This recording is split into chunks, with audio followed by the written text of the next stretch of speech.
Jeudi, une fusillade s'est produite dans un établissement universitaire situé au centre de Prague, en République tchèque.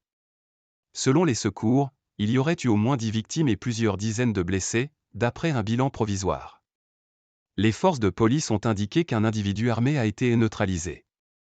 Un homme armé a tué au moins 10 personnes, selon un bilan provisoire effectué par les secours, et en a blessé des dizaines d'autres dans un bâtiment universitaire du centre de Prague, a annoncé jeudi 21 décembre la police tchèque, affirmant que l'assaillant avait été éliminé.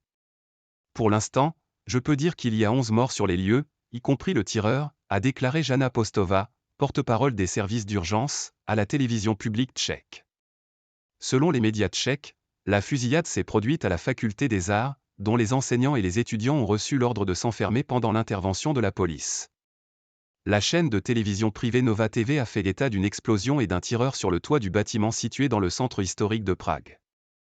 Le service des urgences de Prague a indiqué sur X qu'un grand nombre d'unités ambulancières avaient été déployées à la faculté, ajoutant que parmi les blessés il y avait des cas très graves.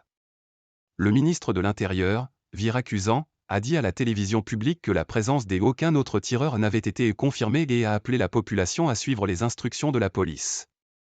Les policiers ont bouclé la zone et demandé aux personnes habitant à proximité de rester chez elles. Émotion et solidarité. Le président tchèque s'est dit choqué par la fusillade meurtrière. Je suis choqué par ces événements.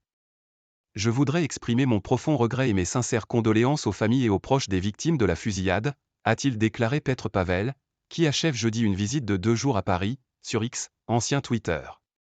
La première ministre française, Elisabeth Borne, a exprimé l'émotion et la solidarité de la France après la fusillade meurtrière qui a durement frappé le peuple tchèque dans une faculté de Prague. J'ai échangé avec le président tchèque Petr Pavel, et je lui exprime à titre personnel, au nom de mon gouvernement, et je n'en doute pas, en notre nom à tous, mon soutien et ma solidarité, a-t-elle déclaré à l'Assemblée nationale.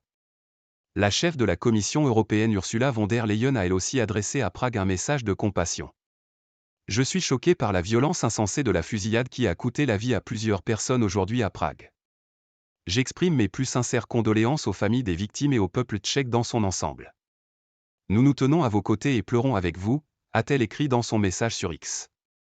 Avec AFP.